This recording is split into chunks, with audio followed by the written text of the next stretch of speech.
Bismillahirrahmanirrahim. Assalamualaikum warahmatullahi wabarakatuh.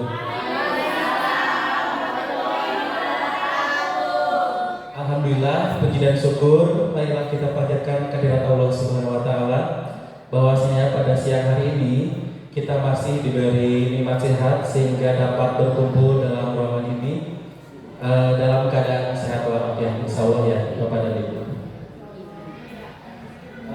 Bapak dan Ibu, pada kesempatan kali ini saya juga ingin mengucapkan terima kasih pertama kepada komunitas belajar yang telah memberikan ruang kepada saya untuk menyampaikan tentang penyebaran dan pemahaman serta penerapan budaya positif. Saya juga mengucapkan terima kasih kepada Bapak dan Ibu yang telah menyempatkan hadir pada kesempatan kali ini. Mudah-mudahan dengan hadirnya Bapak dan Ibu semuanya pada kesempatan kali ini menjadi salah satu bentuk ibadah ya Bapak dan Ibu semuanya, yaitu dalam rangka mencari ilmu barangkali ya, yang sedikit saya akan bagikan. Baik, membagikan ilmu pengetahuan. Pembukaan, kemudian perkenalkan dulu ya Bapak Ibu, walaupun sudah kenal. Saya Dewi Wijaya, sekarang saya sedang menjalani pendidikan di Guru Penggerak Angkatan 11 Kabupaten Sukabumi.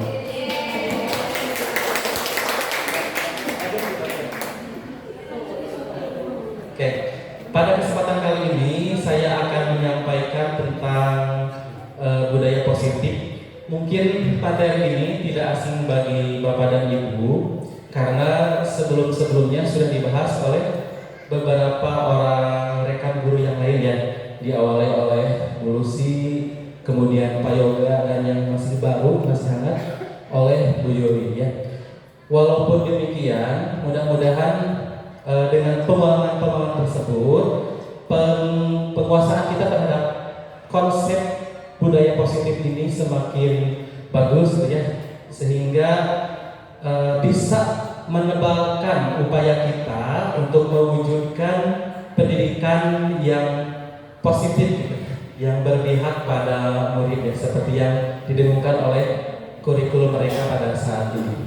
Baik Bapak dan Ibu, untuk konsep inti dari budaya positif pertama yang dipelajari adalah perubahan paradigma belajar ya.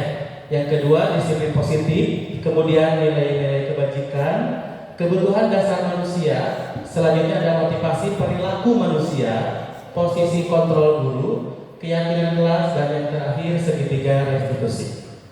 Bapak dan Ibu, mungkin secara teori ini ada yang baru mungkin mendapatkan, tapi secara pelaksanaan mungkin Bapak dan Ibu sudah jauh lebih jauh hari sudah melaksanakannya. Mungkin segitiga restitusi kurang familiar dengan kita, tapi mungkin prakteknya Bapak Ibu sudah lama melaksanakan hal tersebut. Jadi pada kesempatan kali ini, selain saya memaparkan sedikit ilmu yang saya pelajari di modul yang ada di pendidikan calon guru penggerak, ya. Jadi nanti ketika pada pelaksanaannya, jika Bapak Ibu ada yang mau membagikan pengalaman, mungkin ya, terus merefleksikan segala hal yang telah dilakukan selama ini, boleh ya. Jadi konsep diskusi kita kali ini adalah bukan saya pemateri kemudian ada pertanyaan saya menjawab, tapi kita saling berbagi ya Bapak Ibu. Mungkin dari pengalaman Bapak Ibu lebih banyak dan lebih luas itu pengalaman tentang penerapan budaya positif di lingkungan sekolah. Baik, kita lihat perubahan paradigma. Paradigma itu apa Bapak Ibu? Ada yang pernah membaca paradigma itu apa? Cara pandang. Guru bahasa Indonesia. Sama seperti para hadirin. Seperti para hadirin. Mindset, kerangka berpikir atau cara berpikir juga bisa ya. Bisa disimak bersama Bapak Ibu. Nah, di sini ada sebuah ilustrasi tentang kegiatan yaitu kepalan tangan. Jadi mengepalkan tangan. Ngepelkan tangan, misalnya ngepel sanu atau kejo caranya. Bukan ya. Kita simak Bapak Ibu, dan di sini ada bacaannya. Ada A dan B. Anda dan teman Anda. Ya. Sobeklah kertas kecil, tuliskan benda atau sesuatu yang sangat berharga untuk Anda. Boleh misalkan harta, sebenarnya kalau ada yang punya istri, tuliskan nama istri, gitu ya. Suami, anak, gitu. Tidak termasuk bebeknya Islam. Letakkan salah satu tangan Anda dan genggam benda atau sesuatu tersebut dengan segala daya. Buatlah sebuah kepala. Atau siapa Ibu ya? Ceritanya ya. Teman Anda, si B, akan mencoba dengan sekuat tenaga dengan berbagai cara untuk meminta Anda memberikan benda tersebut. B bisa membujuk, ayo dibuka aja gitu ya. Mengancam, menghardik, merayu, menyuap atau apa saja agar dapat membuat kepala tangan Anda terbuka. Pertanyaannya, jika Anda adalah A, apakah akan membuka kepala tangan atau tetap mengepalkan tangan? Kira-kira. Tuliskan benda atau sesuatu yang hanya dituliskan. Iya, dituliskan. Iya. Tapi kemudian sana tangan tangan dan genggam benda itu artinya benda itu kamu lepaskan. Iya. Ada yang bertuliskan benda itu. Iya. Artinya kamu lepaskan, Iya. bukan bendanya ya. Bukan. Iya. Genggam kertas ya. Oh iya, iya betul Bu. Jadi bendanya dalam bentuk tulisan di dalam kertas. Mohon Bu, mohon. Iya. Jadi nama bendanya dituliskan dalam kertas. Yang digenggam oleh kita adalah kertas. Betul. Jika Anda adalah A, apakah akan membuka kepala tangan atau tetap mengepalkan tangan? Si B, misalkan saya A.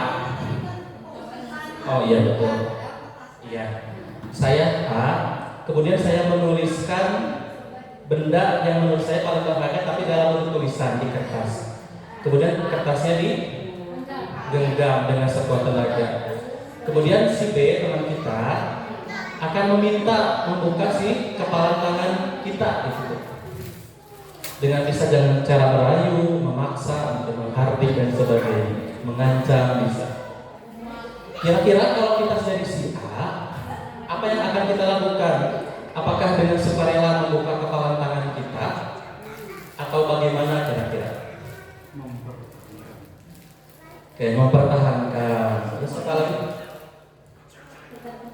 Tergantung situasi, tergantung tawarannya juga mungkin ya. Kalau dia menggiurkan, mungkin agak tergoda untuk membuka kepala tangan.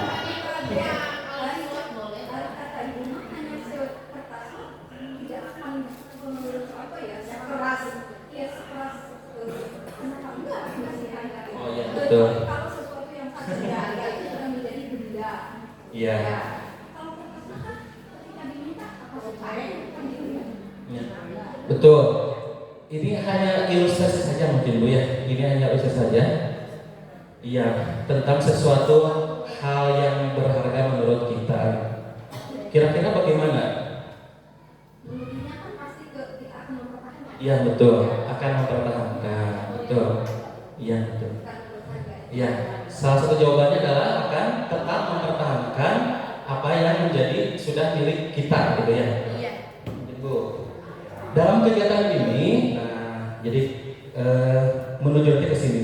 Siapa yang memegang kendali atau kontrol untuk membuka atau menutup kepala tangan kita? Iya. Jadi sepenuhnya kontrol itu berada di diri kita sendiri. Baik Bapak Ibu, kita lanjutkan ya. Pembelajaran dengan paradigma baru. Nah, pembelajaran dengan paradigma baru ini dirancang berdasarkan prinsip pembelajaran berdiferensiasi sehingga setiap siswa belajar sesuai dengan kebutuhan dan tahap perkembangannya.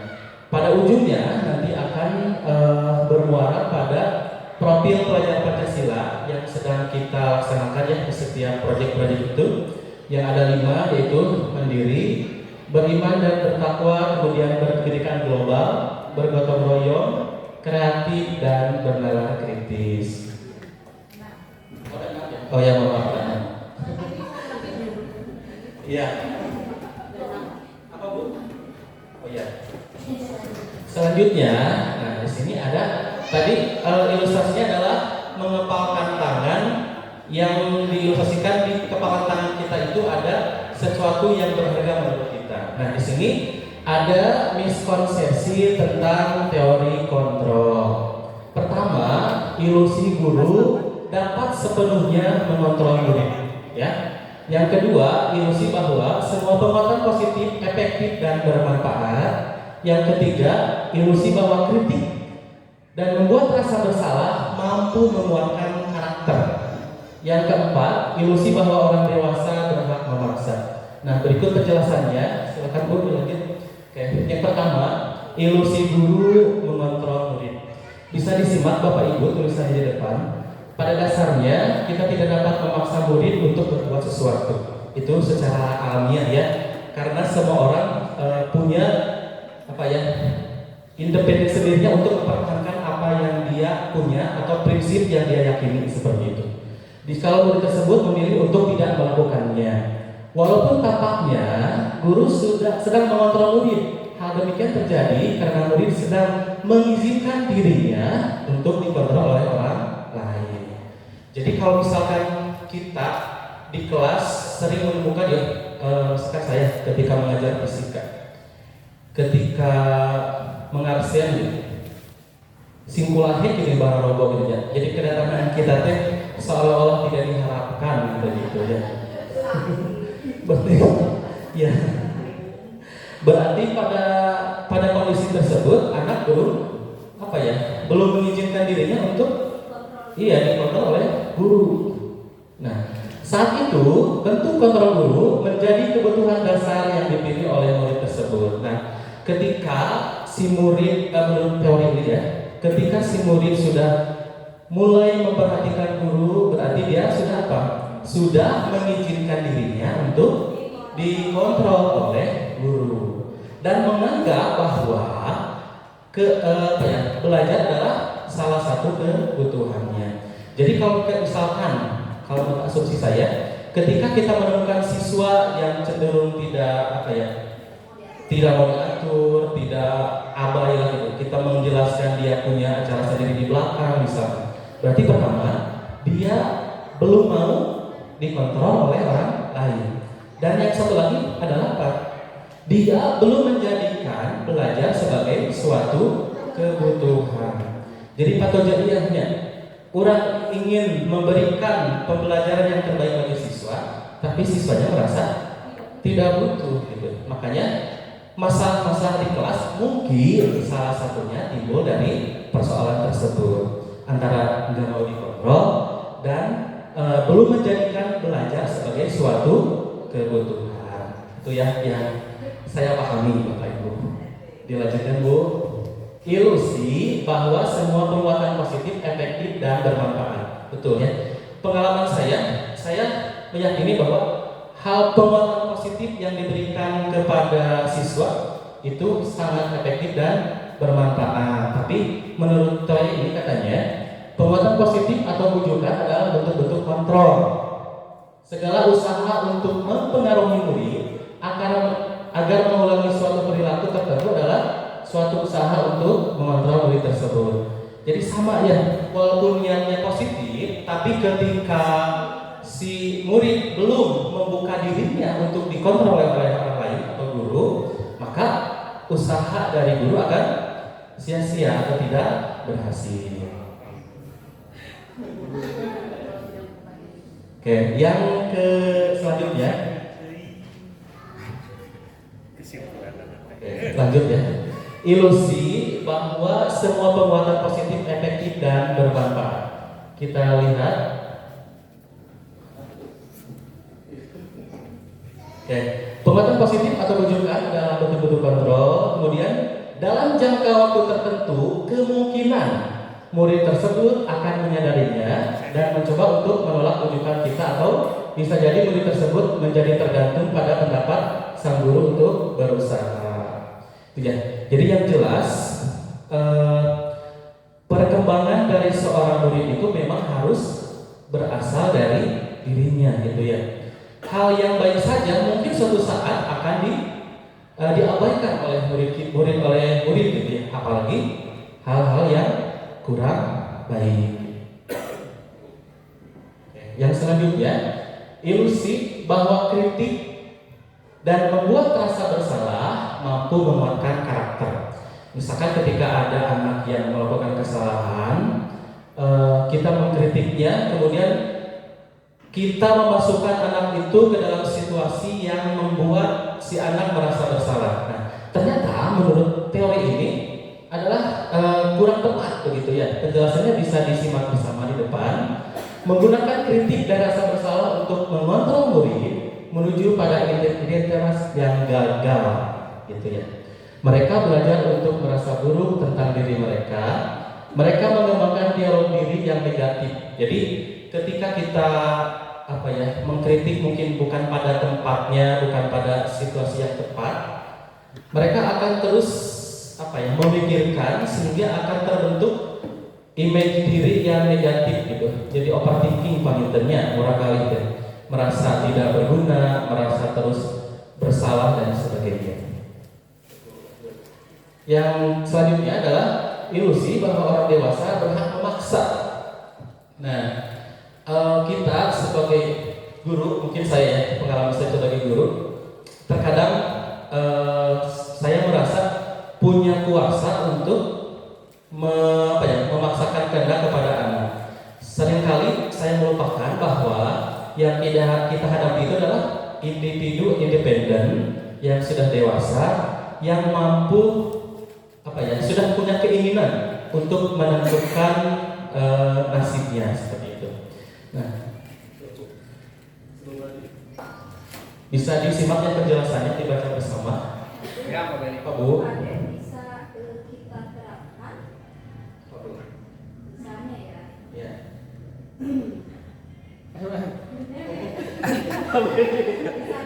Misalnya ya, seorang anak itu tadi tidur ya.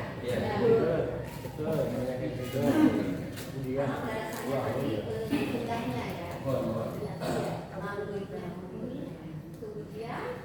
ketika tadi di bagian kedua 40 soal sebelumnya ya, bahwa ketika kita memaksakan itu ada sesuatu yang salah ya.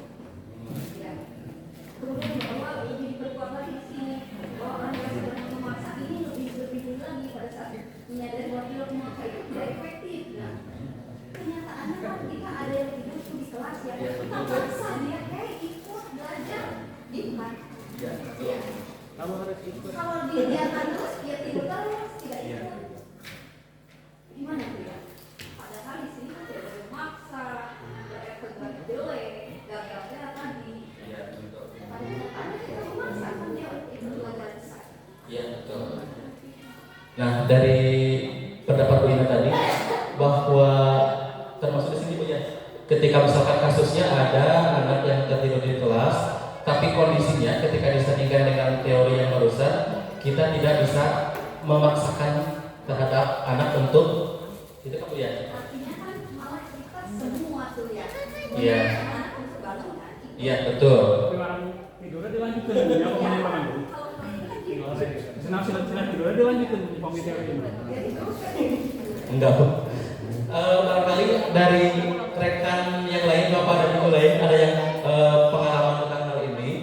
Tapi kalau menurut saya Bu ya, yang sepemahaman saya tentang budaya positif ini, salah satunya adalah kalau misalkan saya belajar tentang menyelesaikan kasus. Pertama, seorang guru harus menguasai posisi kontrol seorang guru Bu. Itu kalau penjelasannya. Kemudian untuk menyelesaikannya ada yang namanya segitiga restitusi. Jadi mengembalikan lagi ke sana mungkin Bu. Betul. misalkan anak ketika kondisi ngantuk, kita tidak bisa membiarkan begitu saja. Jadi kalau misalkan satu dibiarkan, mungkin keesokan harinya 2 atau 3 dan seterusnya mungkin semuanya tidur gitu ya di dalam kelas. Begitu Bu. Jadi ada situasi kalau seperti tersebut, kita pertama bisa menyelesaikan dengan ada yang namanya teori kontrol seorang guru, kemudian dihubungkan dengan kebutuhan dasar manusia dan diselesaikan dengan yang namanya konsep teori restitusi. Saya juga baru tahu Bu, belum mengaplikasikan secara keseluruhan itu. Nah, untuk kasus yang Bu Ina sampaikan tadi, betul, saya juga memaksa gitu untuk anak supaya bangun. Jangankan yang tidur Bu, saya datang absen, ketika anak kulah kaleh itunya saya di depan absen, anak-anaknya kulah kaleh tidur, saya juga agak komplain ke anak itu. Iya, betul.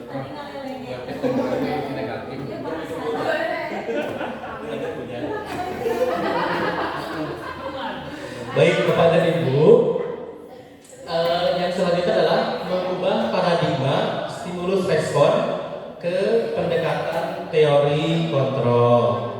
Bisa disimak ya di depan Bapak Ibu, jelas ya untuk tabelnya. Pertama di sini ada stimulus respon dan di sebelah kanannya ada teori kontrol atau pilihan. Kita ambil contoh yang pertama, kalimat yang pertama, kita mencoba mengubah orang agar berpandangan sama dengan kita. Nah, menurut teori kontrol, kita berusaha memahami pandangan orang lain tentang dunia kita. Jadi, memaksakan satu pandangan terhadap orang lain itu jelas ya disepakati bersama bahwa itu adalah hal yang mungkin kurang bagus ya. Nah, cara lainnya adalah kita meluaskan sudut pandang kita. Jadi menambah sudut pandang kita dari berbagai hal itu mungkin. Jadi upami menurut teori tadi, misalnya kalau ada anak yang kurang misalkan tidur di dalam kelas, kurang ekspresi dalam belajar, kita tidak bisa langsung katanya seperti itu. Jadi harus diteliti dulu kebutuhan dasar yang tidak terpenuhinya apa, katanya gitu. Kemudian kita cocoknya bertindak sebagai guru, kontrolnya seperti apa dan penyelesaiannya seperti apa, kayak seperti itu. Oke, kita contoh yang kedua ya. Nah, orang lain bisa mengontrol saya kalau menurut stimulus respon. Teori kontrolnya hanya Anda yang bisa mengontrol diri Anda itu. Jadi ketika kita misalkan tidak bisa mengontrol orang lain, ya kuncinya satu-satunya adalah kita mengontrol diri sendiri begitu. Sepakat ibadah universal ya, pernyataan yang sama itu. Selanjutnya pemaksaan ada pada saat rujukan gagal. Sepakat ya. Kemudian kolaborasi dan konsensus menciptakan pilihan-pilihan baru. Konsensus itu apa? Kesepakatan ya, kesepakatan yang lahir dari semua pihak. Yang terakhir model berpikir menang kalah. Ada yang menang, ada yang kalah. Kalau menurut teori kontrolnya, model berpikir menang-menang. Jadi dalam iya betul Ibu Ina, win-win solution. Jadi tidak ada pihak yang diuntungkan, tidak ada pihak yang dirugikan. Karena basis tadi adalah kolaborasi, maka kesenangan adalah milik bersama ya. Jadi solusi untuk menang-menang. Mana Bu? Nah, baik Bapak Ibu, rusuhnya dikatakan atos. Selanjutnya adalah tentang disiplin positif. Nah, dalam budaya kita, makna kata disiplin telah berubah menjadi sesuatu yang dilakukan seseorang pada orang lain untuk mendapatkan kepatuhan. Kita cenderung menghubungkan kata disiplin dengan ketidaknyamanan, gitu ya. Jadi dari orang satu ke orang lainnya. Kemudian disiplin positif merupakan salah satu pendekatan disiplin diri yang memampukan seseorang untuk mengontrol perilakunya dalam kesadaran dan bertanggung jawab atas tindakannya sebagai wujud menghormati diri sendiri dan orang lain. Yang pertama saya bacakan di kotak yang pertama mungkin itu dari luar ya. Kita akan disiplin karena paksaan dari luar. Kalau yang kedua itu diharapkan disiplin positif bisa membentuk suatu individu yang memiliki disiplin diri ya.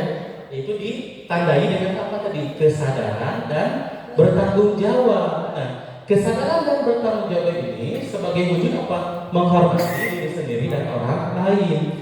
Jadi perwujudan disiplinnya bukan karena takut, bukan karena terpaksa, tapi muncul karena prinsip dan keyakinan yang muncul dari dirinya. Begitu. Nah, dari keduanya sebagai pendidik, tujuan kita adalah menuntun murid untuk memiliki disiplin diri. Tentu untuk mewujudkan murid yang memiliki disiplin diri yang bagus, tidak bisa langsung tek dewen gitu ya, seperti sama cengeng gitu ya. Tapi butuh proses yang lama gitu. Mungkin di SMA prosesnya lama, tapi mungkin mereka bisa memanennya pada saat mereka keluar dari sekolah ini gitu ya, atau terjun di masyarakat, sehingga mereka bisa berperilaku yang mengacu pada nilai-nilai kebajikan universal dan memiliki motivasi intrinsik bukan ekstrinsik ya. Mudah-mudahan ya Bapak Ibu, upaya kita dari kesiswaan, mungkin dari wali kelas, dari guru, upaya untuk mewujudkan anak murid kita yang disiplin, kalaupun misalkan terwujudnya tidak sekarang, bisa di suatu waktu nanti ya Ibu. Begitu. Baik, Bapak Ibu bisa disimak. Selanjutnya adalah nilai-nilai kebajikan universal. Ketinggalan itu poinnya. Oh iya, yes. Kok ini dibacakan katanya. Nilai-nilai kebajikan adalah sifat-sifat positif manusia yang merupakan tujuan mulia yang ingin dicapai setiap individu. Ya, yang kedua, nilai-nilai kebajikan universal adalah nilai yang disepakati bersama lintas bahasa, suku, bangsa, agama maupun latar belakang. Ya, contoh yang paling mudah adalah tentang profil pelajar Pancasila yang tadi sudah disampaikan. Dilanjutkan Bu.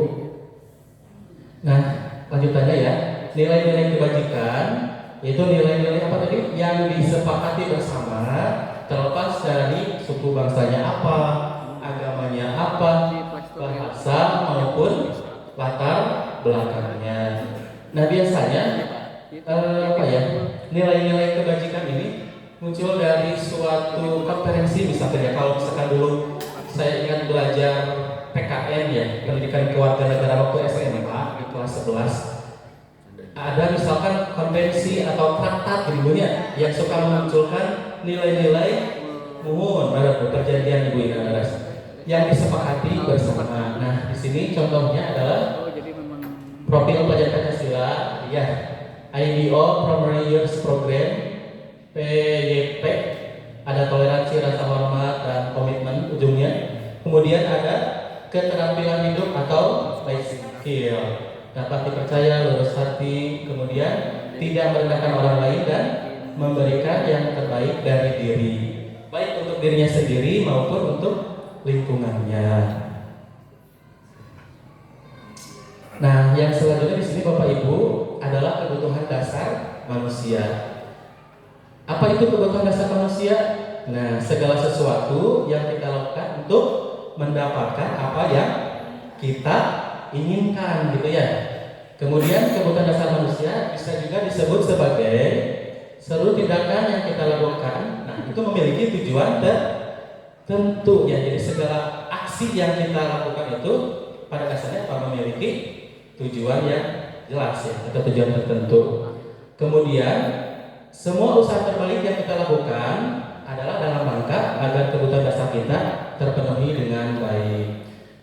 Bapak Ibu bisa dilihat, mungkin Bapak Ibu juga sudah tahu ya, untuk kebutuhan dasar manusia itu ada berapa di depan?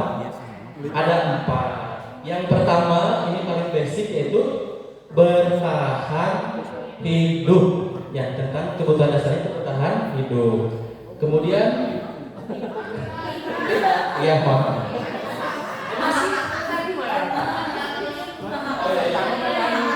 Iya, terima kasih. Ini sudah. Ya, tidak apa-apa. Ya, salah satu kebutuhan dasar ya. Ternyata, ya. Kayak ada berapa Bapak Ibu?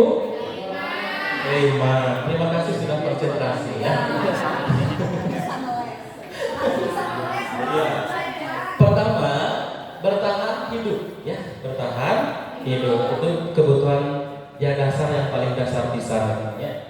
Yang kedua, kasih sayang dan rasa diterima, baik itu oleh pasangan, keluarga, atau lingkungan sekitar mungkin ya. Dari drama Korea saya belajar banyak. Pemulihan sudah besar-besar aja. Lanjut. Yang selanjutnya adalah kebebasan. Iya, freedom, kesenangan. Dan yang terakhir adalah penguasaan. Ternyata setiap orang itu baik dewasa maupun anak kecil memiliki kebutuhan dasar ini yang 5 gitu ya. Yang terkadang misalkan mungkin ketika anak kita, kalau menurut kita sedikit berulang di kelas, mungkin mereka sedang berusaha memenuhi kebutuhan dasar mereka. Kalau misalkan kelas saya 12.4, ada yang pernah mengajar di kelas 12.4? Selama mengajar, ada yang komentaran gitu ya ke wali kelas saya. Ada mungkin butuh pengakuan juga, mungkin seperti itu. Nah, kita lihat ya Bapak Ibu, lucu sekali gambarnya. Nah, bertahan hidup jelas ya, makanan, pakaian, tempat tinggal, keamanan sama kesehatan. Nah, yang kedua lope-lope, kasih sayang dan rasa diterima oleh orang lain gitu ya, dipedulikan, berbagi, kerjasama, menjadi bagian dalam kelompok. Itu termasuk kebutuhan dasar manusia juga ya Bu Epa, betul? Yang ketiga adalah penguasaan. Ingin diakui lah gitu, harga diri. Ketika misalkan kita ngajar, orang kejelaskan misalkan rumus hukum Kirchhoff. Pas lihat-lihatnya pembagian arus dan energi.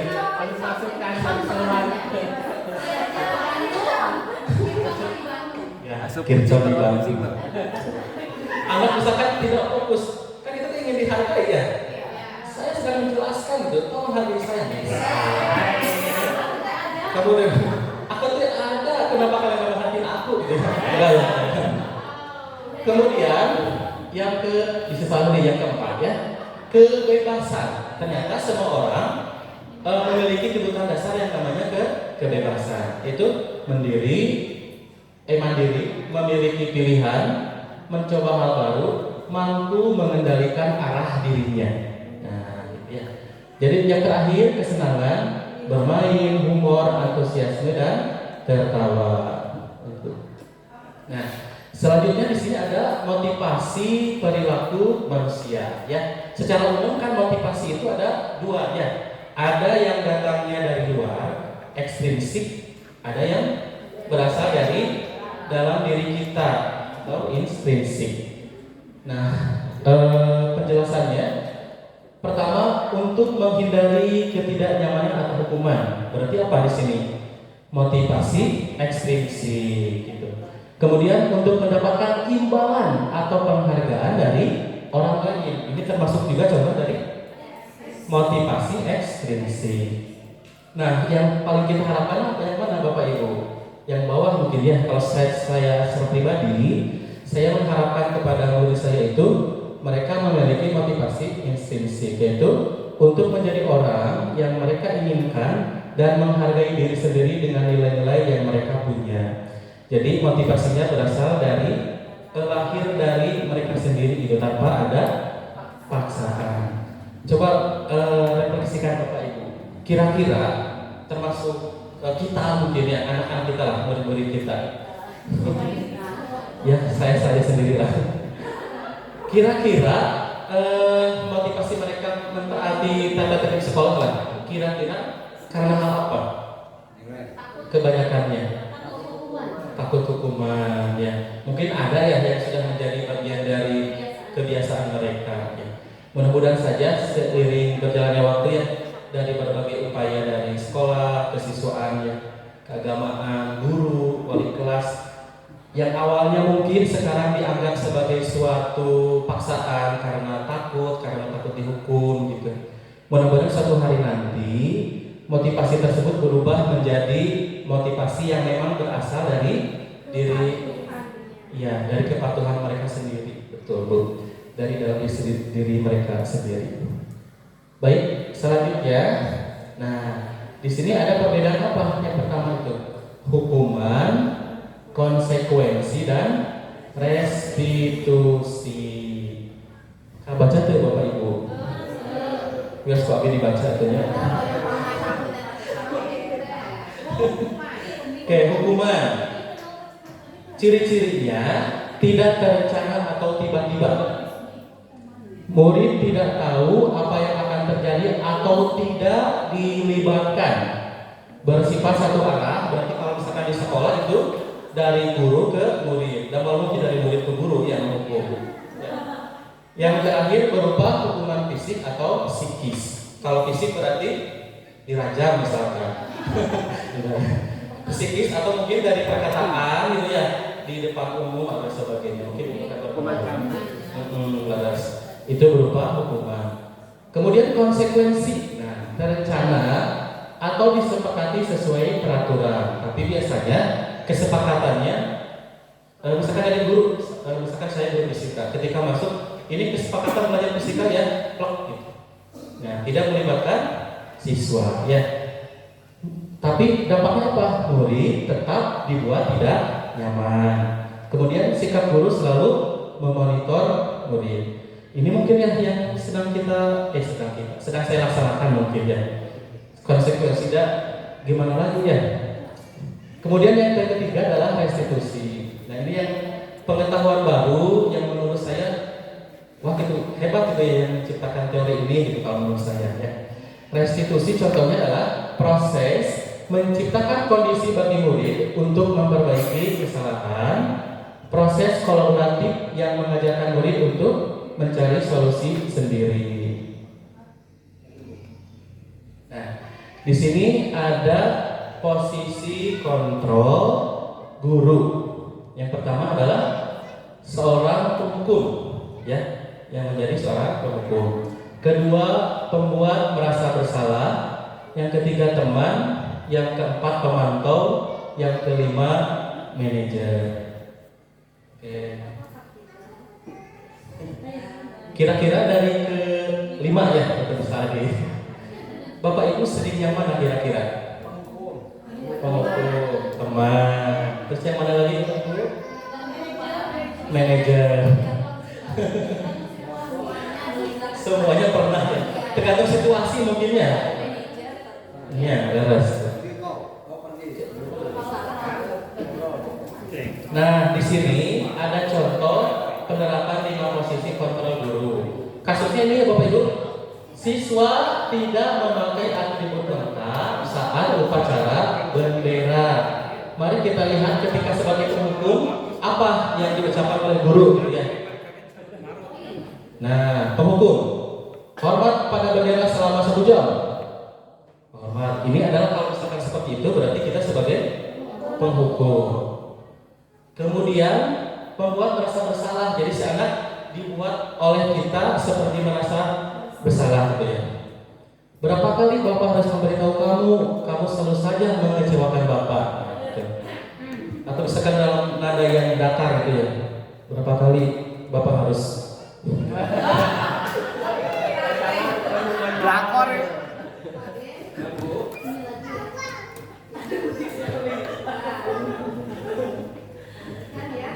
Siswa tidak memakai atribut lengkap saat upacara bendera ya. Jadi kita menghukum dia ya. Padahal kan kalau hukuman itu hukumannya ujuk-ujuk. Kalau konsekuensi ini konsekuensi. Jadi apa yang konsekuensi mah sebelumnya kembali bisa di kepala daerah. Kalau menurut pemahaman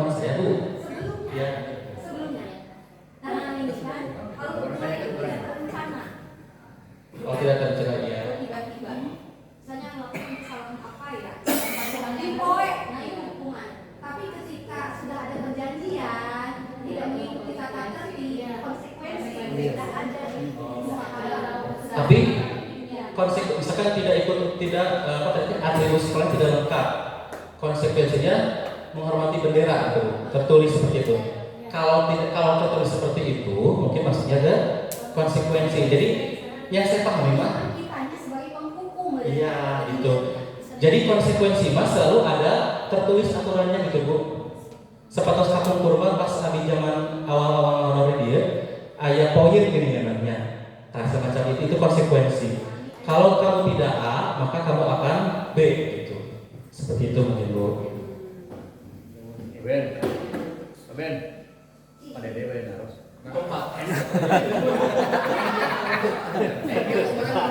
Jadi ini teh pemahamannya sedikit, halus penjelasan yang banyak nggak apa-apa ya bapak ibu yang mau belajar berbicara di depan kita banyak saja. Iya. Yang ketiga sebagai teman. Nah, ayo dong ikuti aturan sekolah. Semangat ya. Tolong bantu bapak yang sekali ini ya. Sudah tidak apa-apa. Lain kali jangan sampai berbuat seperti ini lagi ya. Atau misalkan gini, kamu kenapa kesiangan? Misalkan kesiangan. Ya udah masuk.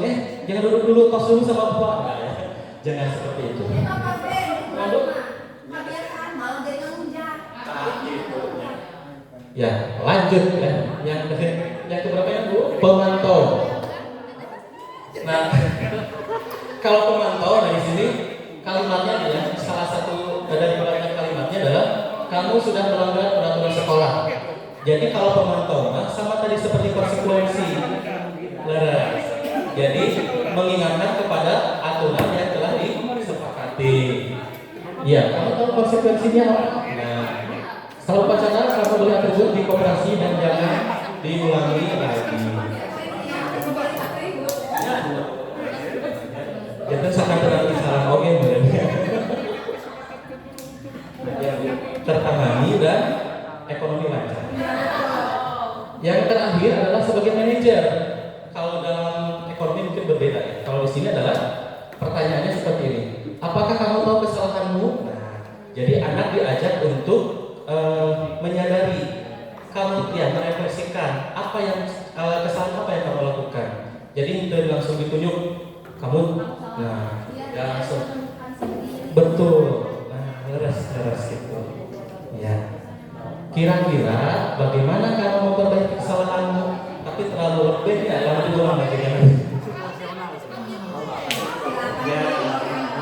Ya, jadi bapak ibu apa tadi posisi kontrol serbutan pertama sebagai penghukum, kedua pembuat merasa bersalah, yang ketiga teman, yang keempat pemantau, yang kelima manajer. Nah di sini ada pertanyaan ya. Posisi apakah aku? Saya kecewa sekali denganmu. Kira-kira apa? Ya, pembuat merasa bersalah. Hadiahan. Kamu tidak pernah benar melakukannya.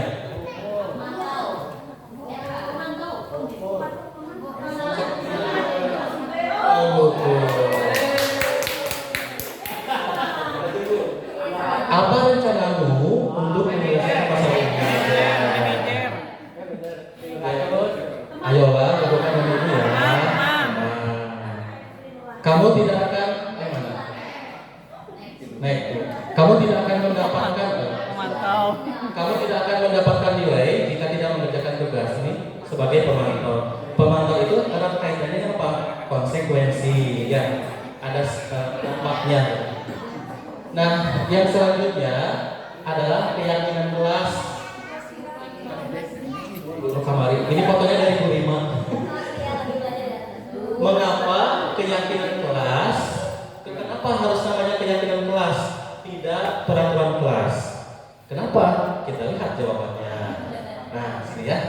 Keyakinan kelas merupakan kesepakatan yang dibuat bersama antara guru dan siswa. Tujuannya apa? Untuk menciptakan lingkungan belajar yang positif dan produktif di dalam kelas. Kemudian kalau peraturan kelas biasanya dibuat oleh guru tanpa melibatkan siswa ya.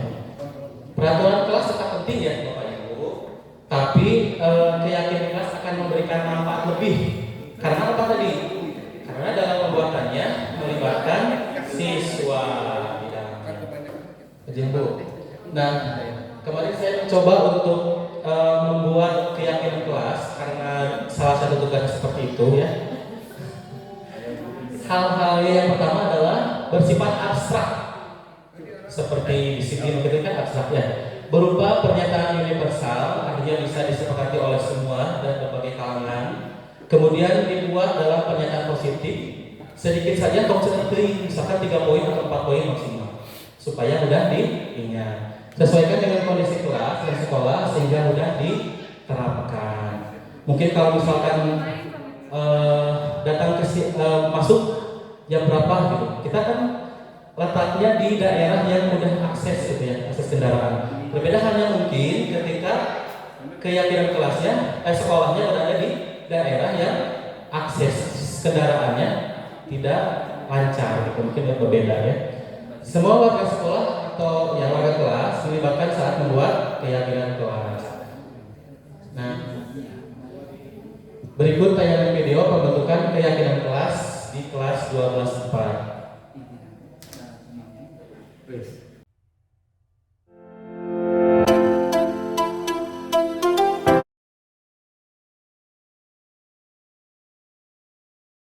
Assalamualaikum warahmatullahi wabarakatuh.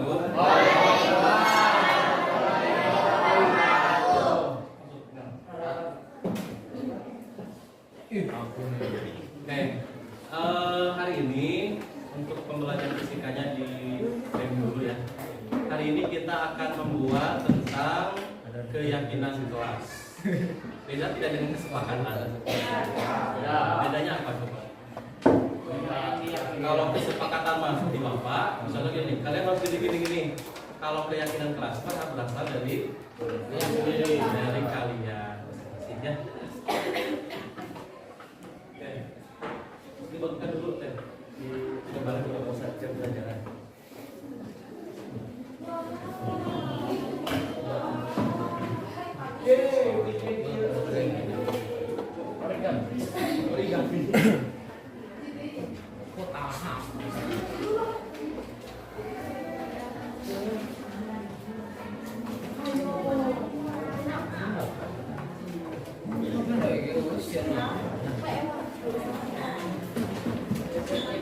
Kanan kelas.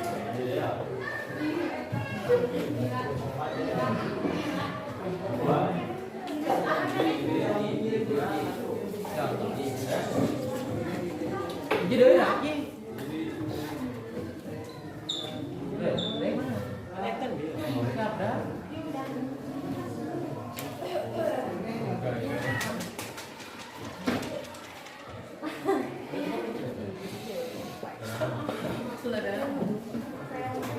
Sudah pakai semua belum? sudah. Kalau sudah, kita ke bagian benar. Ya, ngobrol biasa aja tolong respect ya, biasanya ngobrol biasa. Kalau sudah, sekarang silahkan tuliskan kira-kira keyakinan kelas apa yang ingin dimunculkan. Misalkan ini, jangan datang lambat. Itu ya, paham ya? Satu. Yang banyak, minimal satu lah, atau misalkan lebih dari satu juga boleh. Boleh. Tapi yang dicontohkan tadi, di atas ada yang banyak, harus berbeda-beda gitu. Gak usah, langsung saja. Tidak boleh datang terlambat, nanti. Tidak boleh merokok ke belakang. Ini. Coba yang noong itu, tapi noong sih. Kita kan belakang.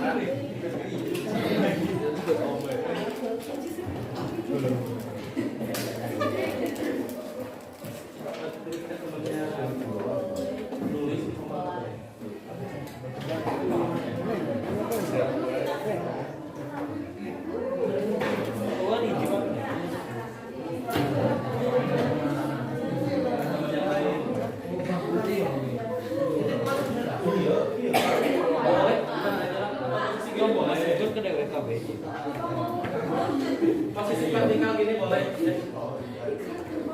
Mau lagi apa?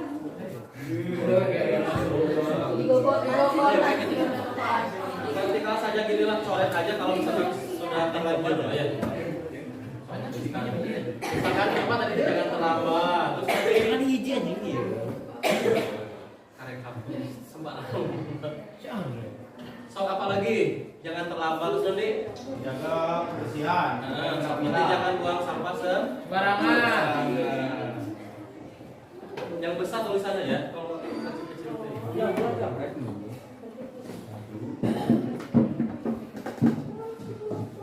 Ayo sok. Tidak boleh membuli. Nah, gitu. Sok tuliskan. Harus pakai baju bersih. Tidak boleh membuli. Harus memakai baju bersih. Apa? Memakai baju bersih. Memakai baju bersih. Jangan memakai atau harus memakai. Jangan. Jangan memakai baju kotor. Jangan. Aduh.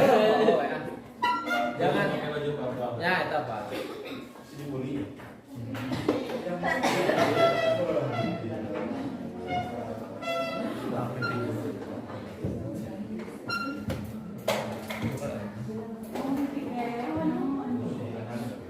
Jadi mudah-mudahan kalau misalkan apa ya keyakinan kelasnya berasal datang dari kalian, jadi bisa disepakati, ditaati oleh semuanya.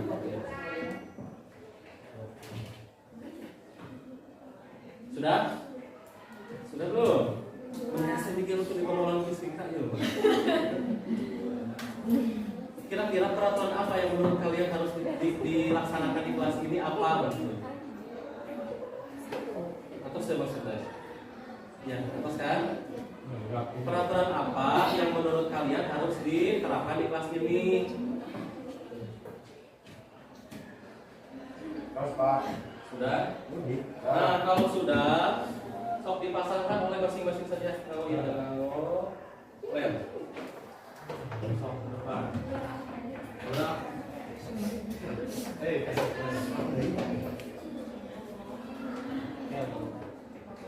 Dengan izin WC. Boleh kita tuh lihat kalau tidak boleh.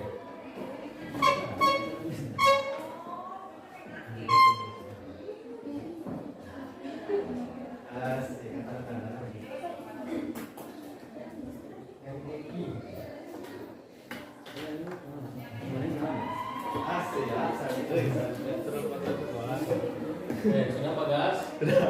Tempelkan ke bagas. Yang tahu yang mau titik. Boleh.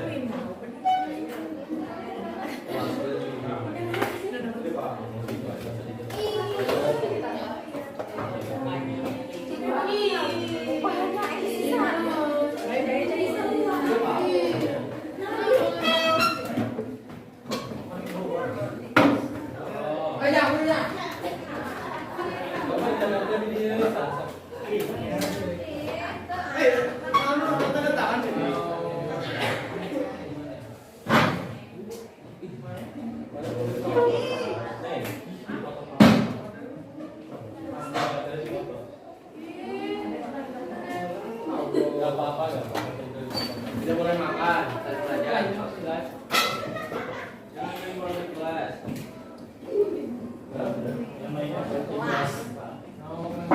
Apa itu bola kan kok?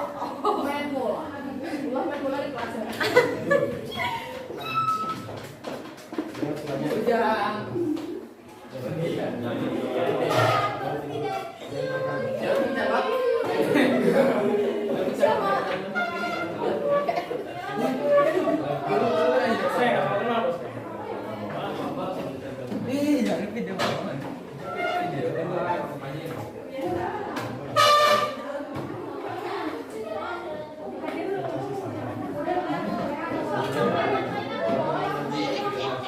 Yang kelima nih,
Oh, sudah.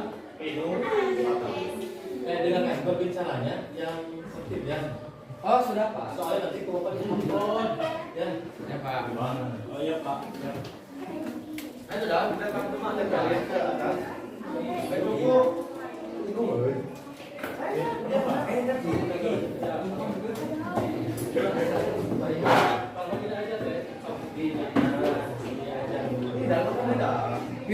Isa ke ini.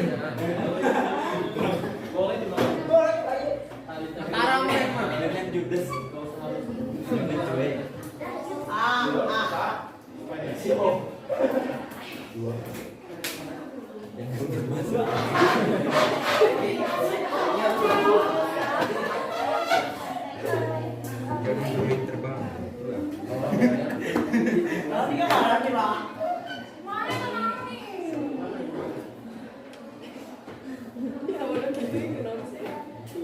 Baby girl.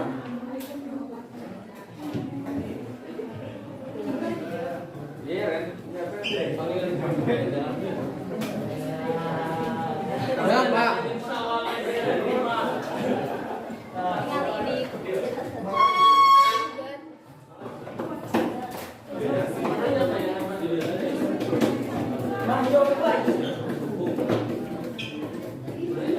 Rupa-rupa sih.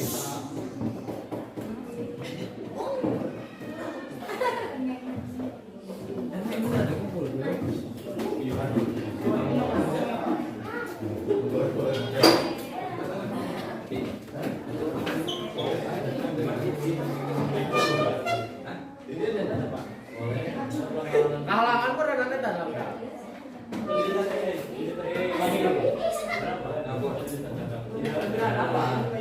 Mana hidup kan?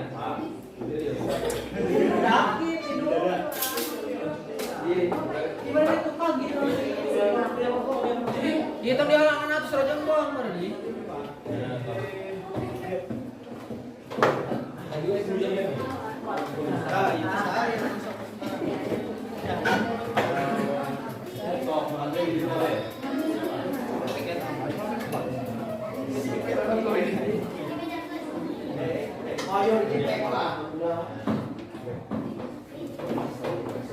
Yang masih So, ada yang mau bantu membacakan? Oh, ini kedik.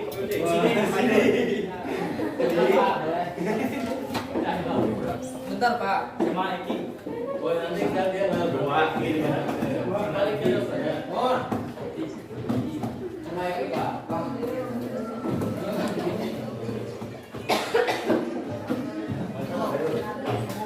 Sebagian saja. Baik, barusan kita sudah menuliskan kira-kira peraturan apa yang ingin ada di kelas ini. Banyak sekali ya. So, ini kita dibacakan Pak. Barisan luhur heula iso. Barisan. Jadi Pak. Menjaga kebersihan dan kerapihan. Terus lanjut. Keyakinan kelas, dilarang makanan saat jam pelajaran. Dilarang makan pada saat jam pelajaran. Terus. Menyaring ucapan saat berbicara. Terus. Keyakinan menjaga kebersihan dan kerapihan. 2. Saling menghormati. Kalau bawa bekal harus dibagi-bagi. Jangan membawa motor ke kelas.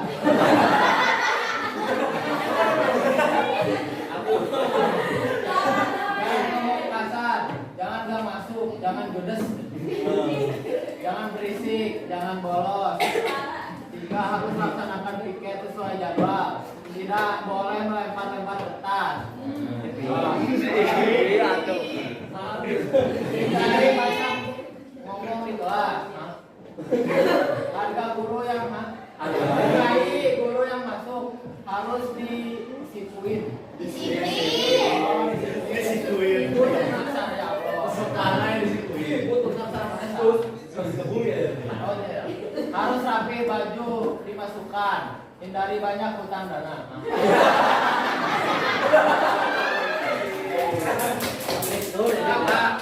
Sok sana sayur. Andre.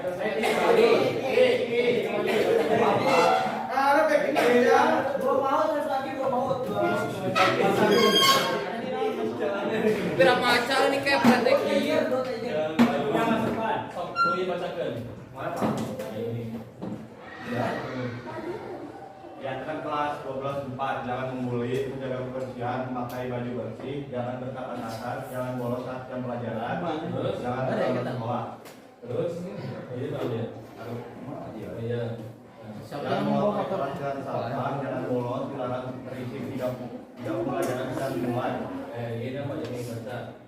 Menjaga fasilitas kelas dengan baik, bertanggung jawab terhadap tugas, berpakaian rapi.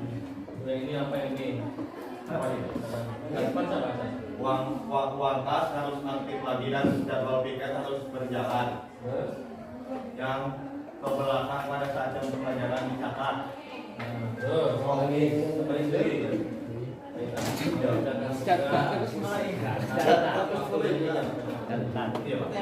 Tidak boleh berisik pada saat guru menjelaskan materi, jangan keluar kelas sebelum waktunya keluar, jangan ada sampah di jendela kelas, di kolong meja jangan ada sampah sedikit pun.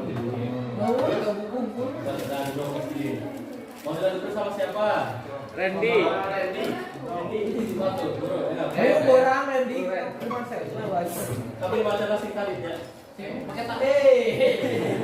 Anjir, bad boy kelas itu. Mal balik kita. Bad boy banget. Yang ini jalan. Buktikan Ren. Berdoa sebelum dan sudah belajar. Berdoa sebelum dan sudah.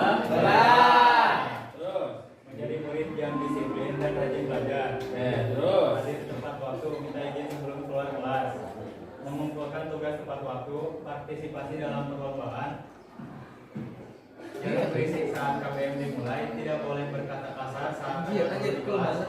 Jangan lupa piket dulu saat pulang. Jangan saling membuli, jangan mengolok-olok satu sama lain. Jangan terlambat masuk ke kelas saat pelajaran dimulai. Buanglah sampah pada tempatnya. Buanglah sampah pada Tempatnya. Oke, terima kasih. Buanglah mantan. Layak perempuan, mau siapa? Intan, Pak. Luna kata. Luna.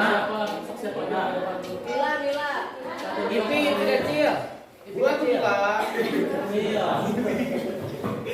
Yang bawahnya di mana? Ipi kecil Pak. Habis Randy Ipi kecil. Jangan lupa.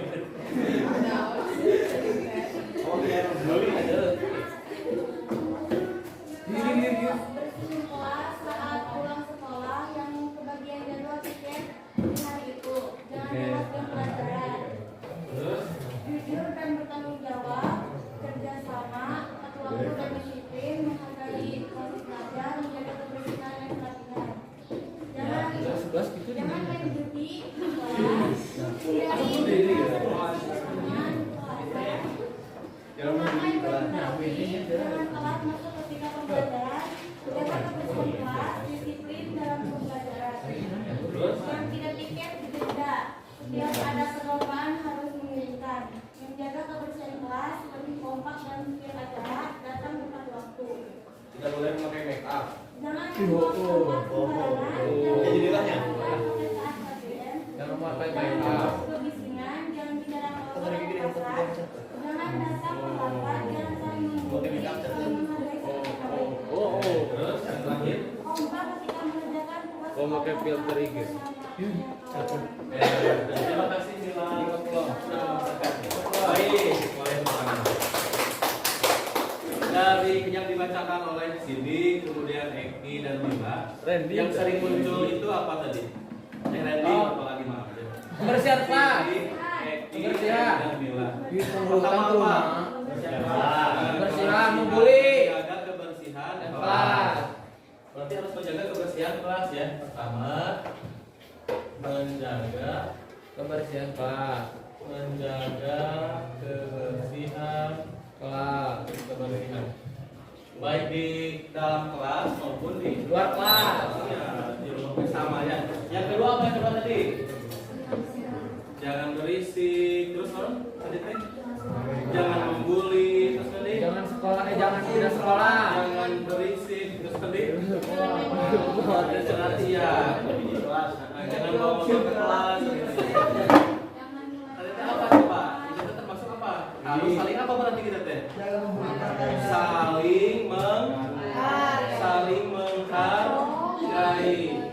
Saling menghargai. Tulis ke depan. Poin kedua berarti apa? Saling Menghargai guru. Saling menghargai guru. Ya dengan teman. Berarti dengan termasuk dengan guru juga sama ya. Saling Menghargai. Suku kalau guru.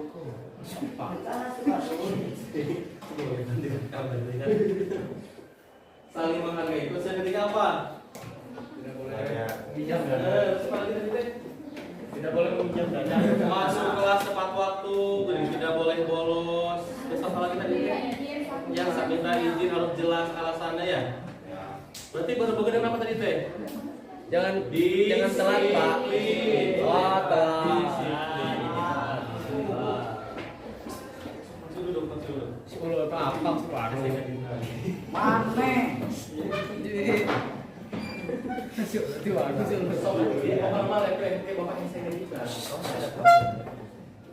Disiplin. Yang terakhir apa? Ada lagi nggak yang mau ditambahkan? Tidak boleh memakai make up. Menjaga kebersihan, saling menghargai, terus Disiplin. Satu lagi apa? Satu lagi. Tidak boleh memakai make up. Kan sudah kebersihan termasuk kerapihan ya? Apa lagi? Bertanggung Jawab. dan dapat dipercaya. Tidak boleh bertanggung jawab benar, termasuk di dalamnya. Betul kan? Tanggung jawab. Ada 4 berarti ya untuk keyakinan dari kelas 12 4. Pertama apa? Menjaga kebersihan baik di dalam lingkungan sekolah, kelas maupun di luar kelas. Jangan hanya di kelas saja, berarti kebiasaan baiknya ya. Di luar kelas juga harus dilaksanakan. Kemudian yang kedua, saling menghargai. Tadi tidak boleh membuli. Terus apa lagi? Tidak boleh meminjam uang. Minjam dana. Dan saling menghargai baik dengan teman, adik kelas, kakak kelas, dengan guru ya saling menghargai. Kemudian disiplin. Disiplin itu kan apa? Terkait tata tertib yang sudah disepakati Di sekolah. oleh kalian orang tua dan Sekolah. Yang ketiga bertanggung Jawab. Bertanggung jawab dalam hal apa? Dalam hal apa bertanggung jawabnya? Dalam pertama berarti belajar. Ya datang ke sekolah tepat waktu itu apa? Tanggung jawab. Satu dari tanggung jawab. Mengerjakan tugas tanggung jawab. Melaksanakan piket Tanggung jawab. Membersihkan kelas. Ikut berpartisipasi dalam Tanggung jawab. kegiatan di sekolah. Tanggung jawab. Ya, tanggung jawab sebagai bagian dari warga Tanggung jawab. sekolah. Itu ya. Oke, ada yang mau tambahkan nggak? Cukup nggak? Nah, sedikit saja ya. 4, tapi realisasinya lumayan apa? Kayaknya bukan berat ya. Harus bertahap ya. Harus bertahap. Makanya harus dibiasakan. Ada yang mau disampaikan terkait ini nggak? Enggak. Udah ya, cukup ya. Ya, demikian untuk pembuatan keyakinan kelas kita hari ini. Mudah-mudahan ini adalah upaya kita untuk lebih disiplin lagi, apalagi kelas 12 kan sebentar lagi Keluar. ya, terus kedisiplinan. Sebentar lagi kan ujian. Ya, terima kasih. Assalamualaikum warahmatullahi wabarakatuh.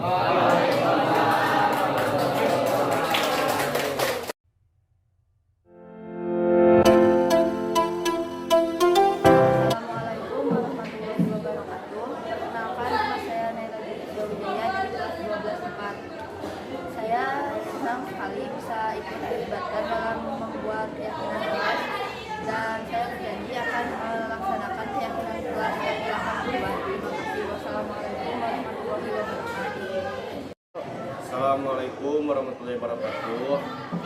Saya Bagas Sain Ngesti Adirija dari kelas 12/4. Saya senang bisa dilibatkan dalam membuat keyakinan kelas dan saya berjanji akan melaksanakan keyakinan kelas yang telah dibuat. Terima kasih. Assalamualaikum warahmatullahi wabarakatuh.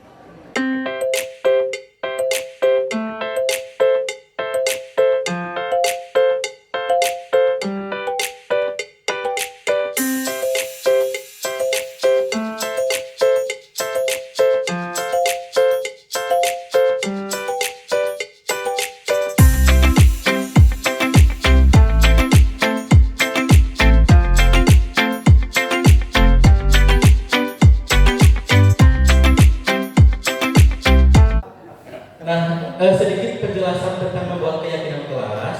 Jadi saya awal-awal itu bertanya kepada anak-anak. Menjelaskan dulu anak-anak, hari ini kita akan membuat keyakinan kelas. Jadi daftar yang kesepakatan yang harus kita patuhi bersama begitu.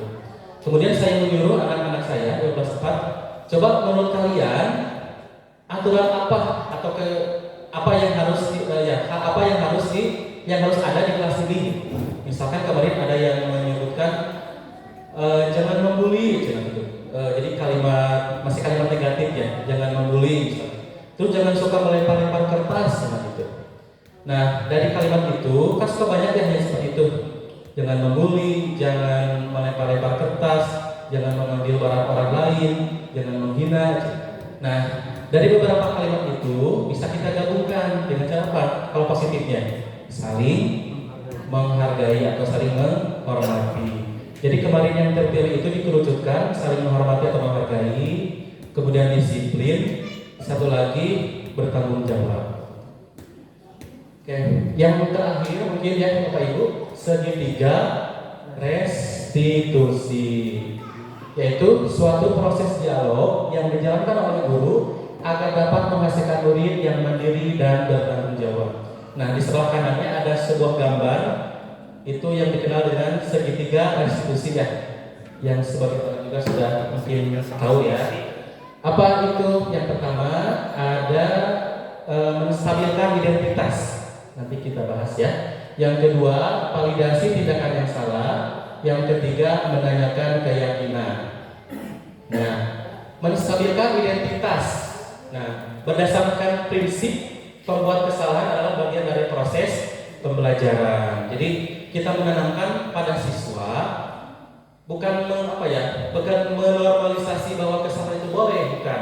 Tapi membuat kesalahan itu adalah bagian dari proses belajar dalam hidup yang tentunya kedepannya tidak boleh diulangi lagi seperti itu.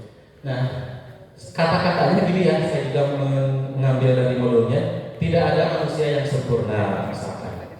Bapak atau ibu tidak mau mencari siapa yang salah, tapi ibu atau bapak ingin mencari solusi dari permasalahan ini. Ini untuk pada tahap menstabilkan identitas. Kamu berhak merasa begitu, misalkan seperti itu.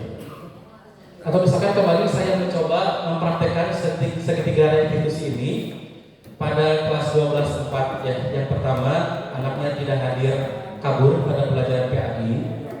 Yang kedua, tidak hadir pada pelajaran matematika ya Pak. Dicoba gitu ya. Yang kedua, validasi tindakan yang salah. Berdasarkan prinsip setiap perilaku memenuhi suatu kebutuhan tertentu.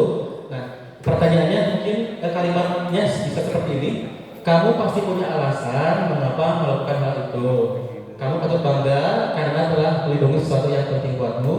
Kamu melakukannya karena mempertahankan sesuatu yang penting bagimu. Dan yang ketiga adalah menanyakan keyakinan kelas.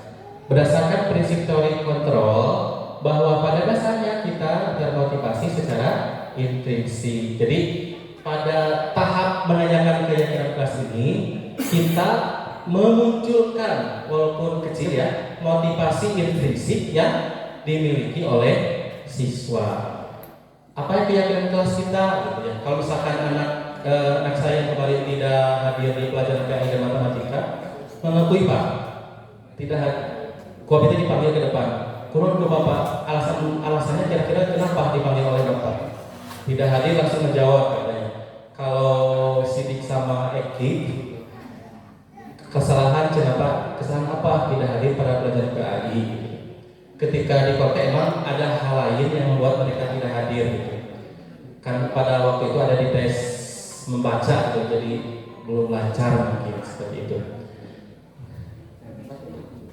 Nah, oke. Berikut adalah tayangan video penerapan segitiga restitusi dalam menyelesaikan masalah siswa. Ini saya lakukan kemarin di kelas 12/4. Untuk pertama, seperti biasa, emang iya saja anak ya. Mereka ketika ditanya kenapa alasannya kemarin pelajaran kali tidak hadir, menjelaskan dengan panjang lebar. Kesiangan, misalkan untuk Andre yang matematika. Kenapa kesiangan? Karena berangkatnya siang dari rumah. Ya kenapa bisa siang dari rumah? Karena malamnya begadang. Udah gitu. Keesokan harinya berhenti tidak? Tidak ya. Dan diulangi lagi. Mungkin refleksinya bagi kita adalah kedah terus-terusan sebenarnya. Kalau misalkan kata kepala sekolah waktu sidang kenaikan kelas, kalau home visit 10 kali itu baru sih, bukan sudah 10 kali. Mungkin di sini adalah diperlukan kesabaran yang kuat untuk menghadapi situasi anak yang Bapak, Ibu, dan kita semua hadapi pada saat ini. Nah itu mungkin Bapak Ibu. Lanjut Bu.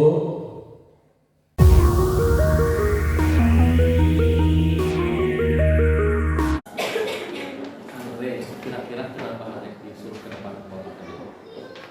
Ada kesalahan. Kesalahan apa? Nggak masuk Di pelajaran MTK. Pandirian Ya. berapa kali?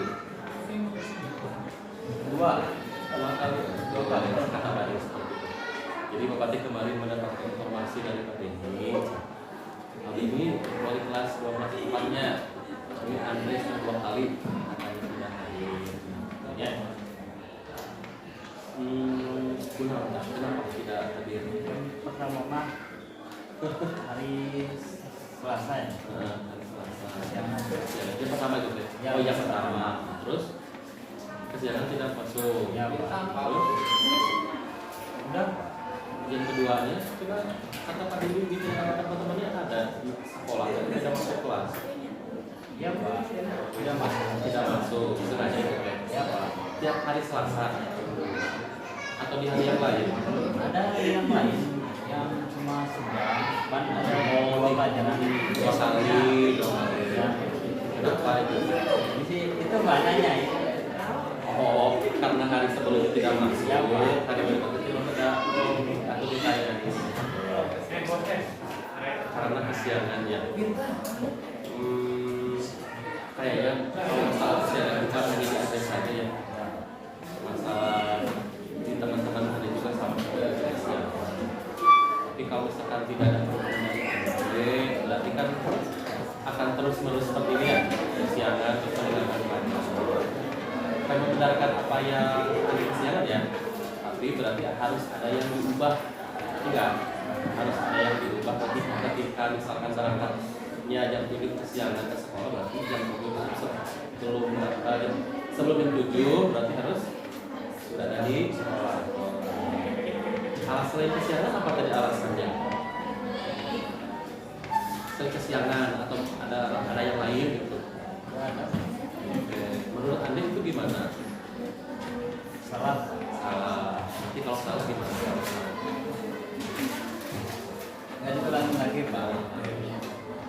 Kesiangan karena alasannya apa di rumah? Rumah kenapa? Di rumah Bangunnya gitu. Berarti malamnya atau udah teman ya? ya Pak. Di awal pelajaran, terus setiap Bapak masuk ke kelas ini kan suka dibahas ya tentang kesepakatan kelas kita yang dibuat apa coba? Disiplin. Terus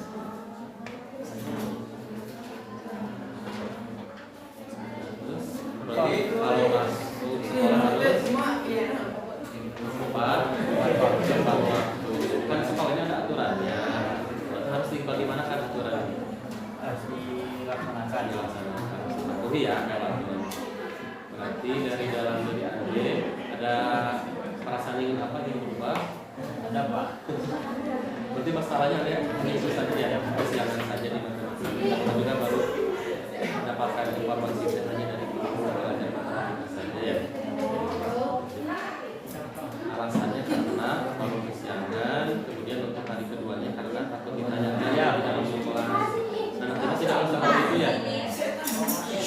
Kemudian terkait kesepakatan kelas kita yang dulu di awal yang saya Bapak sampaikan lagi, apa bisa disiplin, masuk ke tepat waktu, mematuhi peraturan dan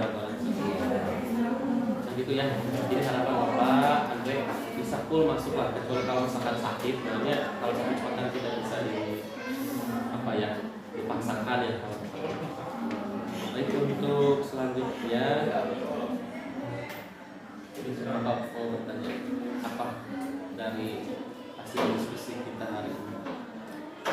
Pada intinya Bapak tidak mencari kesalahan ya, tapi Bapak ingin berdiskusi hadir timbul kesadarannya, kesadaran ini berubah dari dalam diri sendiri.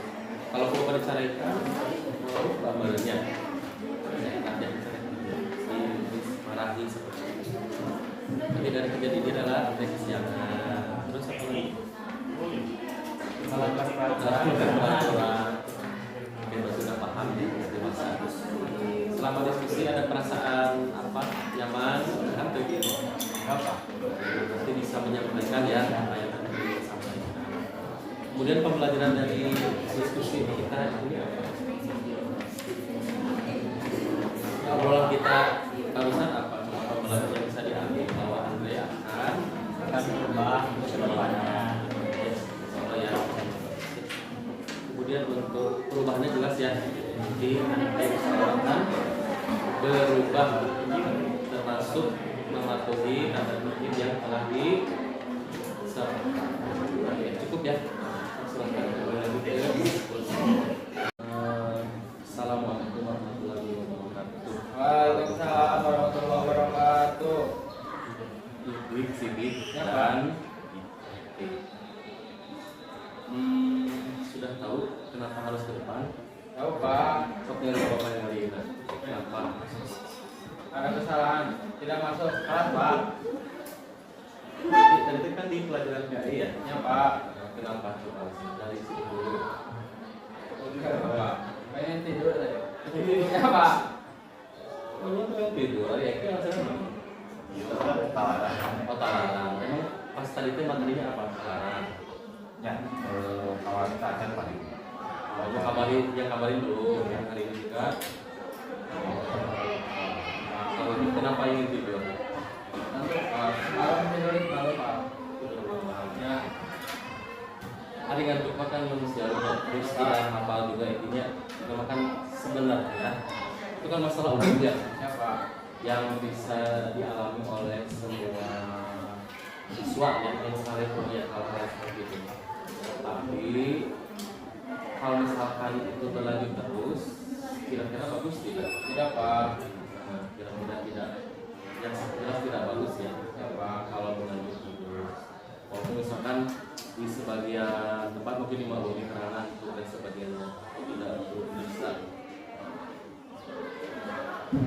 Harus dihentikan berarti ya kebiasaan seperti itu supaya ketika di kelas di sekolah tidak ngantuk, tidak mengganggu ke Nyamanan. pembelajaran. Itu kan jadi apa ya? Apa tadi informasi dari BPS seperti itu. Kemudian alasan lainnya apa? Tidak ada Pak. Kenapa pas pelajaran PAI pergi begitu saja kan yang pertama dan kedua ada guru pada ini. Ya Pak. Ya. Jadi alasannya apa? Karena Mungkin Pak. terus Berapa gitu? karena apa? Karena nanti Pak. Yang penting karena apa? Pengen tidur. Ini kan berarti di rumah, ketika di rumah semalam tidak full tidurnya itu. Ya Pak. Kalau itu gimana? Emang hafalan apa saja? Apa korok? Hah? Berapa ayat? Satu ayat. Tapi itu iya. Ayat bisa menghafalkan ya. Nah, sini Bapak tidak apa ya mencari siapa yang salah atau siapa yang harus dihukum. Tapi Bapak ingin mengembalikan kalian supaya dari dalam diri timbul rasa ya kita sami gitu. Kan di awal sudah disepakati dengan keyakinan kelas atau kesepakatan kelas kelas yang terus sering diulang-ulang ke Bapak Guru di depan kelas apa? Tidak boleh. Jadi kembali. Terus kok nggak tahu ke depan? Bakal gitu lagi Pak. Kemarin juga. Terakhir Pak. Kemarin kan di awal dengan lu kamari lu pertama itu kedua saya ini. Itu lebih. Kira-kira ke depannya Bapak akan mendapatkan informasi dari guru di mall gini lah. Enggak kan Pak? Benar Pak. Terakhir Pak. Jadi kemarin kira-kira itu lihat kesepakatan awal kita di mana? Salah satunya adalah Masuk satu pelajaran. kelas tidak boleh nggak? Tidak boleh. Apa yang kalian sampaikan hari ini Bapak catat ya. Nanti kalau misalkan terjadi lagi, Bapak ingatkan kan kalau di awal mah kemarin saya menuliskan ya pertama mencoba video. Nanti kalau terjadi lagi omongan seperti ini, Bapak perlihatkan videonya pada Ibi dan pada Ibi. Kalau ada tinggalnya Pak.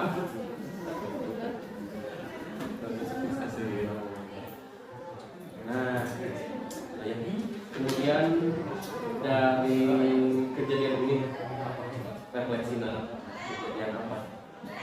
Tidak hadir di kelas, tidak hadir apa di pelajaran tidak ada. Alasan apa? Ngantuk. Ya. Setelah diskusi di Bapak kumaha alasan ada yang berubah tidak? Ingin Pak. Ingin apa? Ingin berubah. Ingin berubah menjadi lebih Baik. Merasa terganggu tidak diskusi seperti ini? Tidak Pak. Mau nggak coba apa? Lebih enak Pak diingetin. Terus Eki apa Eki?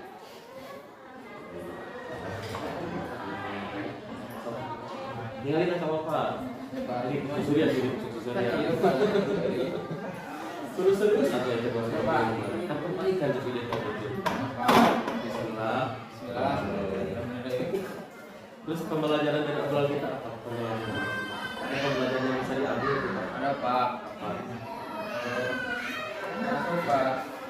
Masuk saatnya pelajaran. Berarti kudu kumaha kita kan Kita harus masuk saatnya pelajaran. kita harus disiplin. Terus lagi mematuhi Peraturan.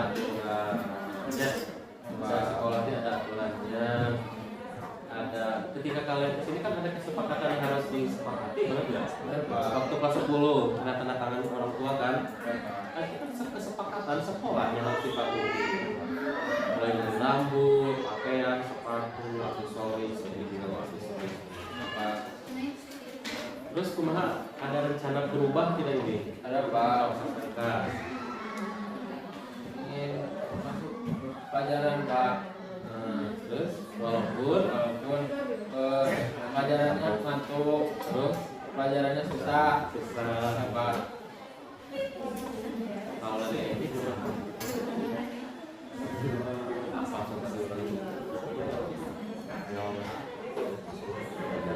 walaupun termasuk tadi apa alasan-alasannya? Ya, tidak. Walaupun kelarannya belum bisa, kan bisa diobrolkannya ke guru PAI. Itu ya. Sama sekali. Dari ini aja. Jadi kamu selalu sabar lagi mau ya. Juga Pak. Komunitas masyarakat Apa? Sok dari ke. Pak. Ini yang terakhir ya Bapak Ibu, kita ada kasus di sini. Kita menggunakan teori kontrol seorang guru, kemudian segitiga restitusinya ya. Coba Bapak Ibu, ketinggalan itu kayak belum kau bacakan. menyelesaikan kasus Fajar. Dan mungkin kok dibaca ya. Ibu Dani sedang menjelaskan pelajaran bahasa Inggris di papan tulis. Namun beliau memperhatikan bahwa Fajar malah tidur-tiduran dan tampak acuh tak acuh pada pelajarannya. Kemudian Bu Dani kan kesal berniat, Fajar, coba jawab pertanyaan nomor 3, maju ke depan dan kerjakan di papan tulis, kata Ibu Dani. Fajar pun tampak malas-malasan maju ke depan dan sampai di depan papan tulis pun Fajar hanya diam terpaku sambil memegang buku bahasa Inggrisnya dan memainkan segedol di tangannya. Ayo Fajar, makanya jangan tidur-tiduran, lain kali perhatikan. Sudah sana duduk kembali, kira-kira siapa yang bisa? Kata Ibu Dani. Fajar pun kembali duduk di bangkunya.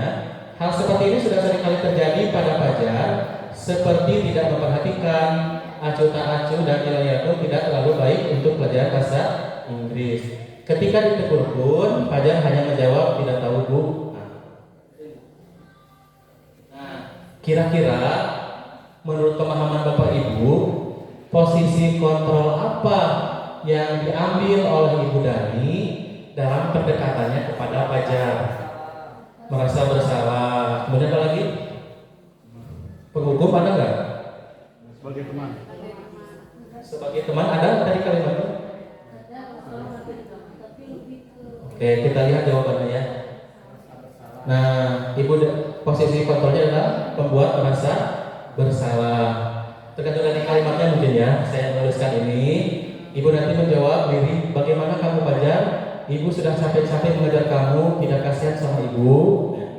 Untuk sebagai penghukumnya, nah itu dia menyuruh Fajar untuk mengerjakan soal ke depan. Tidak kasihan kamu sama bapak. Menghukum. Ya, ya dengan kalimat yang tegas sebenarnya ya. Ayo Fajar, kerjakan ke depan. Tidak kasihan. Lanjut Bu. Oh ya udah tuh. Ya udah tuh. Membaca sikap Fajar, kira-kira ternyata ketika anak ada yang dalam tanda kutip berulah seperti itu, ternyata ada kebutuhan dasar yang belum terpenuhi atau mereka berusaha untuk memenuhi kebutuhan dasarnya pada saat pembelajaran gitu. Kira-kira kebutuhan apa yang dikeluarkan oleh Fajar? Papa ya. Oke, kira-kira apa? Kita lihat ya Bapak Ibu jawabannya. Dalam kasus ini sikap Fajar membutuhkan penguasaan dan kebebasan. Jadi bebas, tidak mau Belajar. Iya, tidak mau belajar seperti itu ya. Oke, lanjut Bu. Nah, apabila Anda sebagai guru lah, atau misalkan ya yang ada di sini guru, kira-kira tindak lanjutnya gimana coba? Sebelumnya belum selesai dibaca. Oh ya. Kita langsung sebentar. Lanjutannya akan itu penting.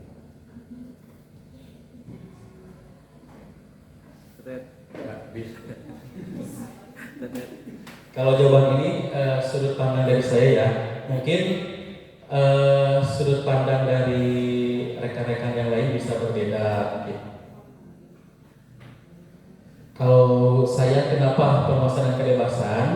Karena di sini Fajar tidak bisa mengerjakan tugas yang diberikan oleh Ibu Dani sehingga Fajar butuh bimbingan untuk menjadi terampil dan bisa diakui atas keterampilannya. Sehingga kalau Fajar telah mendapatkan pengakuan atas keterampilannya, maka Fajar akan lebih semangat dan terus berpacu agar bisa keterampilannya terus diakui dan tidak malas dalam belajar lagi. Mungkin ada perspektif lain gitu ya. Cekapnya tadi ya. Kira-kira, nah apabila Anda guru lah atau kepala sekolah di sekolah Fajar dan mengetahui hal ini, kira-kira akan mengambil tindakan seperti apa? Memposisikan diri sebagai apa berarti? Sebagai manajer ya. Mau tidak mau sebenarnya. Ya hal yang paling banyak adalah sebagai manajer. Pertama, mengetahui kebutuhan dasarnya daripada apa. Siapa tahu anak tersebut di lingkungan keluarganya memang tidak utuh ya seperti itu. Karena kan seperti itu ya. Seperti yang dikeluhkan oleh pengajar kelas 10 sekarang kan ya, agak ramai gini kan gitu ya. Mungkin salah satunya kenapa anak bisa bertindak seperti itu mungkin ada kebutuhan dasar yang sedang mereka berusaha penuhi gitu ya. Oke, seperti tadi ya, pertama menanyakan kepada Bajar kenapa alasannya gitu ya. Terus kenapa melanggar peraturan atau keyakinan kelas, kemudian mencoba menanyakan kepada Bajar kira-kira solusinya gimana, seperti itu. Nah, baik Bapak Ibu, demikian untuk pemaparan tentang budaya positif dari saya. Sekali lagi saya menyampaikan terima kasih kepada Bapak Ibu yang sudah hadir pada hari ini. Saya belajarnya hanya sekilas, mengetahuinya sedikit, tapi diwajibkan ya harus menyampaikan lagi kepada Bapak Ibu. Mudah-mudahan apa yang saya sampaikan yang tidak seberapa itu bisa memberikan kebermanfaatan bagi kita semua dalam upaya mendidik anak kita agar selamat dunia akhirat, sukses dan bahagia sejahtera makroekonominya. Terima kasih. Sekali lagi terima kasih ya Bapak Ibu.